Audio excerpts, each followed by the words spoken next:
Bear with me. I know. All right. I've got 2 video clips. These are both local news, okay? And the reason why I'm highlighting local news is because local news, whether you like it or not, is corporate owned. It's garbage. It's political garbage to get you to follow mainstream trends. That's what local news are. Look at the Sinclair Broadcasting compilations for examples, right? But people listen to local news. Figures in local news media are often heroes in the community. People see them. So people pay attention to local news. The other thing is that people are stupid in America, so they are very easily propagandized. I have 2 clips here that I want to play, and I'm going to try my best not to pause them, and then just kind of do an analysis of the where we are in society. So this is one of them. This is from NBC News. Memorial Day weekend travel rush hits pre-pandemic levels. And my next one here, Bay Area doctor believes COVID-19 to become endemic this year. So I want to play these 2 clips. Yes, we're talking about COVID, and no, the pandemic is not over. From crowded boardwalks in Coney Island to an air show in Miami Beach. I think I gotta raise the volume here. And barbecues in Wisconsin, the unofficial start to summer has travelers crisscrossing the country. Who does not like summer? I like. AAA estimates more than 42 million Americans are traveling this Memorial Day weekend, from the roadway to the runway, with more than 2.7 million travelers taking flight Friday alone, numbers not seen since 2019. It's a sign, experts say, of what's to come this summer season. I think Real quick, did I see someone with Scrabble? Is this Scrabble? What is this? I know I said I tried not to pause. But is this Scrabble? I don't know. Maybe not, but it looks like a board game. Anyway, note, by the way, real quick, while we're paused, right? We could be back to normal if people wore fucking masks. That's the thing about this whole fucking debacle that I fucking hate, is these stupid fucking animals. I'm talking about Americans. Savages. Fucking uncivilized fucking savages from the fucking Stone Age, okay? We could be back to normal. We could be traveling and everything would be fine if motherfuckers would wear a fucking mask. These selfish, fucking genocidal, neo-Nazi propagandized freak shows. I fucking hate Americans, okay? We're gonna get back into the video in a second here, but I just need to get this out. I fucking hate Americans. I fucking hate them all. Every single person pictured here that's not wearing a mask, the sooner the better. And what's the sooner the better? The sooner the better. That's the sooner the better for these selfish fucking savages. Now let's keep going. Of what's to come this summer season. I think people are just excited to be able to be with family again. Prices for domestic flights, rental cars, and gas have improved. Max is woofing. Oh, fuck. Max is woofing. Max is woofing. Domestic flights, rental cars, and gas have improved from last year, but the overall cost of travel is up 18% compared to before the pandemic. So, note, by the way, Max is just barking at the mail. Note, by the way, that the price has gone up 18%. Isn't that weird? It's almost like inflation and corporate price gouging are making it so that not only are you killing your fellow American for seemingly no reason, but you're paying out the ass for the privilege of doing so. Could you imagine? Think about this. Imagine paying someone money so that you can kill random people. Like, you know that, like, that joke or what, like, it was like a movie or something where you press a button, right, and you get like $1 million, but some random human being dies that you've never heard of or whatever, right? And that's just like, can you live with the fact that you killed someone for $1 million, right? Now imagine that movie, except it takes place in America, and instead of, getting $1 million for the, trauma of killing a random person, you pay them for the privilege of doing so. That's America. Let's keep going. While lines snaked through airports in Denver, Chicago, and Atlanta on Friday. I feel like you should get here 3 hours before. Max is freaking the fuck out. Maxie! Max, what the hell are you doing, doggy? He is yelling at them. They are not allowed in this house. This is Max's house. Anyway, let's see what this fucking maskless person has to say. I feel like you should get here 3 hours before, not 2 hours. Transportation Secretary Pete Buttigieg tweeting, flight cancellation rates remain below 1% this weekend, in sharp contrast to last summer's airport Armageddon. It's the middle of the holiday weekend. It was a lot smoother. Maybe it'll be more busier tomorrow. But another stress test is on deck tomorrow as people gear up to head home. Are you worried at all about traffic returning home? Note, by the way, are you worried about traffic? Oh, what about the virus that's killing hundreds of thousands of people? No, we're not concerned about that. Traffic. Yeah. Yes, very much. On the road, AAA is warning travelers leaving tomorrow afternoon to brace for bottlenecks, in some cases worse than Friday. We're doing a bit more sitting than moving. Drivers returning to New York, Boston, Tampa, and Seattle could see travel time nearly double, prompting some to get a head start. Anyway, you can watch the rest of this clip if you'd like. It's basically just about travel plans, this and that, and all that. I want to play this one. This is a so-called doctor from the Bay Area doing a local news segment on what it's like to live with a life after COVID, because apparently, we're living in a fiction world now. Now, again, I need you to fully grasp this. We are now, and I say this from a point of depression. We are firmly in the twilight zone. Like, I need you to really fundamentally grasp, if you are someone who is concerned about COVID literally more than 0%, right? It's a binary, unfortunately. You are either not concerned at all in America or you are very concerned. I don't know if there's anyone in between anymore. We, as people that need to be, as people that are intelligent enough to understand that COVID is not over, we need to fundamentally understand that we're fucked. It's over. Like, there is no back to normal until all of these uncivilized weirdos and freaks die off. And that's just the sad reality. I don't want to live here in this world. I don't like the fact that we've gotten to this point. But it is undeniably true that at least 90% of Americans are savages. They are uncivilized fucking Homo erectus motherfuckers. They are Neanderthals. They do not have literally any critical thinking ability. Now, this clip here that I'm going to show you is insane. I want you to really, and I know I've been saying this a lot recently in regards to COVID, but it is again, 1984 type situation, okay? With cheer and happiness, you are going to witness the absolute lowest that humanity has to offer. And what I mean by that is COVID-19 is a genocide. This is a genocide. Millions of people all across the world have been murdered because this was preventable. But countries all around the world, organizations like the WHO, World Health Organization, and locally here, the CDC, Centers for Disease Control and Prevention, they collectively decided they are going to use... Now, is there proof of this? No, but look at their actions.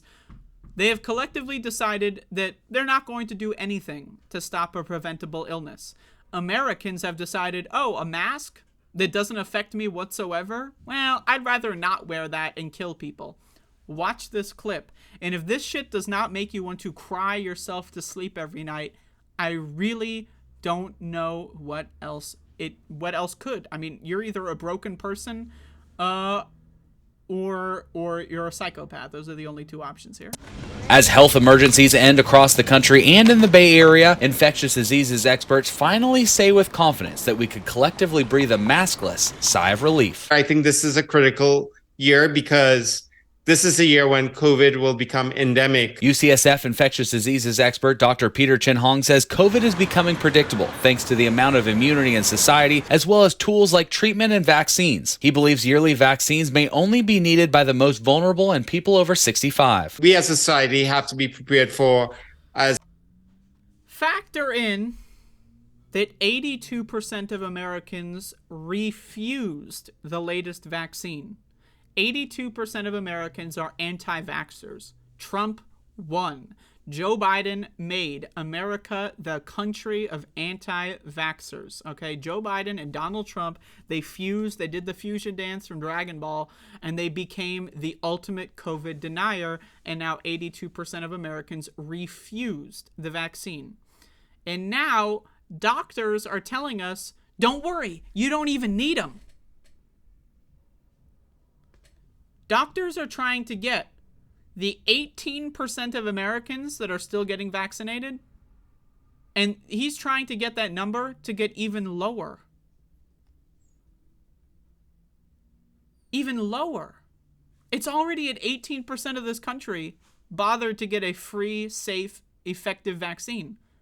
And he wants it to, he's a doctor, by the way, he wants it to be lower. As much as 100,000 to 250,000 people a year dying of those vulnerable groups. But in general, for the average person, it will probably fizzle out. Dr. Chin-Hong. 3 years ago, Democrats would be up in arms. But they don't care anymore. This doctor, with a smile on his face, is saying, 250,000 vulnerable people will die a year, but don't worry about it.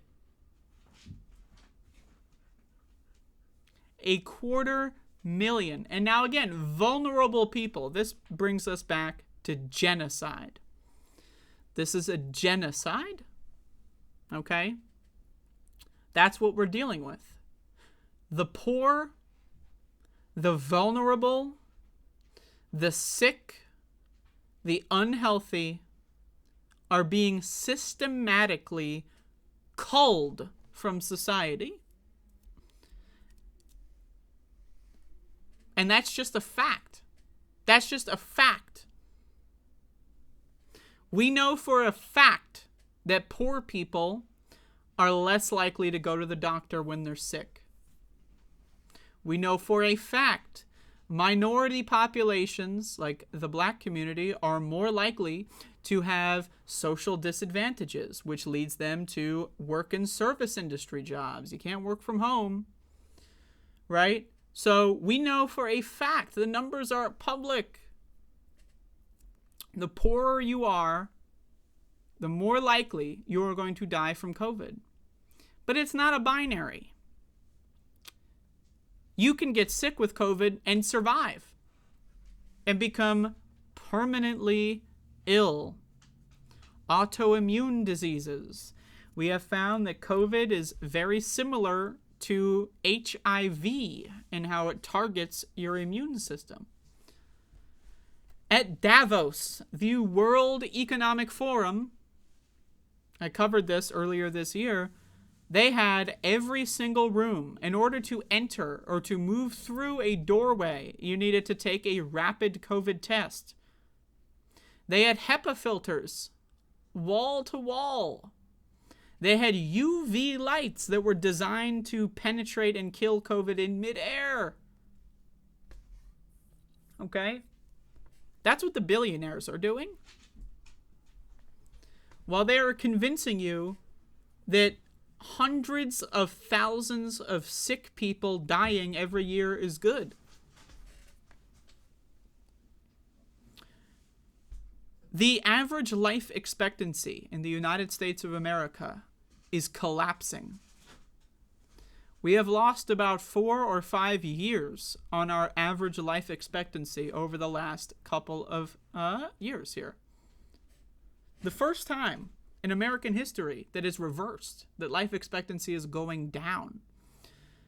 Do you want to live to the point where you can see your grandchildren become adults? Because in America, that's no longer going to be possible. When you become sick, you enter the class of vulnerable. But also, when you become elderly, you enter the class of vulnerable. Because what is old age but for a symptom, a cluster of symptoms that are often associated with disease? The older you are, the sicker you get because your body breaks down. That's just how life works. Now, you can stave it off as long as you can. Maybe if you exercise every day, you eat really well. But eventually, until we develop some sort of cybernetic technology, you're probably going to end up dying of some sort of sickness when you're old. Are you really expecting to live until 70 in America? The country that is priding itself on a genocide of the elderly? I don't know, man. I mean, again, I say this. I'm depressed. This shit is depressing. It is hard to get up in the morning. I'm not going to lie to you. When I think about this shit, I have panic attacks when I think about the status of the world when it comes to COVID. I would love, it's my birthday tomorrow. I would love to go to a restaurant and have a nice birthday dance, you know, and the people fucking come out and they do that fucking clapping thing or whatever, and then they force you to sing karaoke. You know, I'd love to. I'm just kidding. I would hate to do that. I hate people. But I would like the option. I would love the option of going to a bowling alley, playing a couple rounds. I would love the option of going to a bar and playing pinball. I would love the option. But I don't want to die, and I don't want to get sick. Now, I'm a hypochondriac. I really don't want to get sick. I don't like being sick at all. It scares the shit out of me. And yet, everyone is pretending like it's okay. And this is the thing about it that really is fundamentally depressing for me. Is because we have, again, I've used this analogy before. You're sitting on the couch in front of a coffee table. Your best friend brings out a tray of cookies. So you're like, oh shit, cookies. So you grab one. Your friend grabs you by the wrist and says, hold the phone. I put cyanide on those cookies. If you eat that shit, you're going to die. Literally within a couple seconds. And then they let go of your wrist. The average American, 95% of Americans, will eat the cookie anyway. Because, but then, imagine this. Your fucking friend who made you the cookies produces a capsule. It's an antidote. It's going to stop the cyanide. It will literally save your life. They give you the capsule. They grab your hand. They put it in your hand. And they do that thing. You are now holding the capsule. And then you put it back on the coffee table.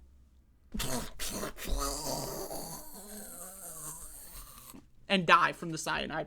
That is the average American. That is 95% of Americans.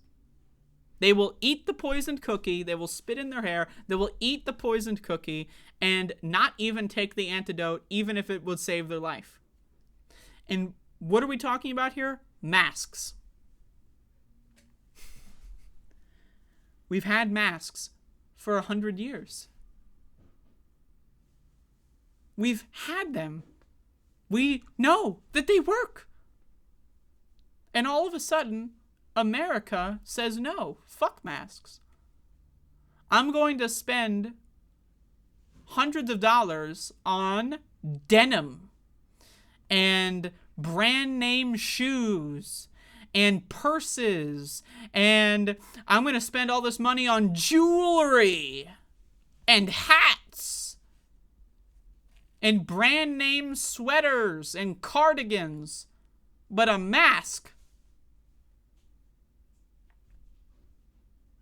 I gotta pre-order those new brand name shoes because they look cool, but a $10 box of N95s, oof, too much money. Think about it. We could literally, with not a single issue in the world, live our lives like normal if we all wore masks. If we had an indoor and outdoor mask mandate in every area where people congregate, this would be gone. It would be gone. Not endemic, where millions of people die that are vulnerable, and that's a good thing because we got to kill the vulnerable. We got to kill the old people. It's America, baby. We got to make money. If we all just wore masks, it could be normal. But this is a fundamental thing for me. Like, this is an inkling I've had my whole life. As an autistic person, I've always been weird, right? I've always been different. I've always been bullied. I've always been made fun of. I've always felt detached from society at large. And now, this is like the I told you so moment for me. But it's not a good thing necessarily. Like, do I feel vindicated that, oh, maybe I'm not the weird one. Maybe the regular people in this world are fucking insane and I was right to be afraid of them? That's true. So I told you so. Yeah, everyone else is fucking crazy. Okay? I was right.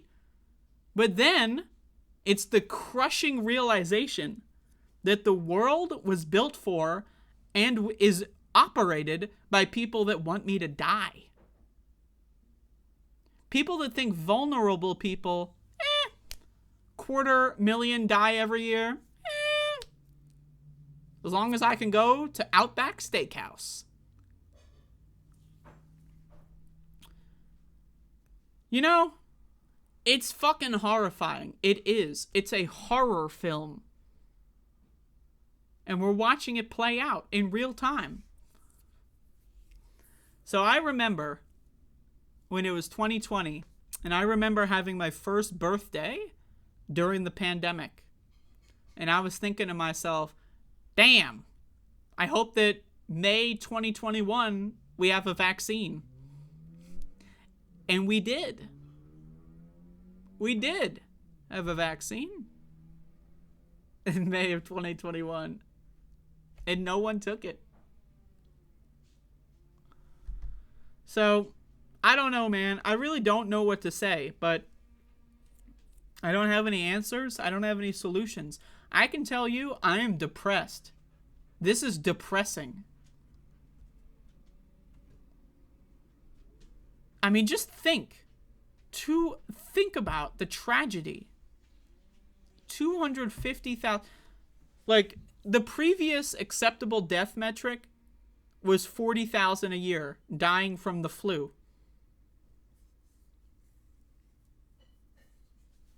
Right? That's fine. 40,000 people a year dying from the flu when masks were invented 80 years ago that would stop it. Whatever.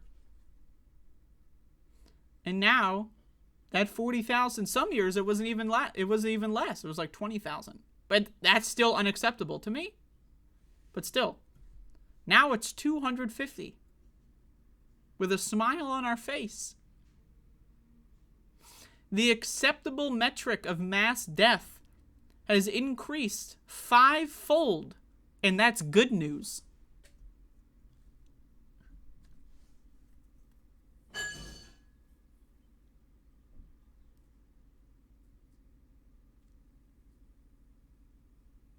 Like, I don't know, man. That shit's crazy. I think I've said everything I could say. But, like, it's just, why bother, why bother giving a shit about anything? Why even? Why bother? Why bother interacting with other people? Why bother doing literally fucking anything for this shitty fucking world? But anyway, we're the crazy ones. Let's move along.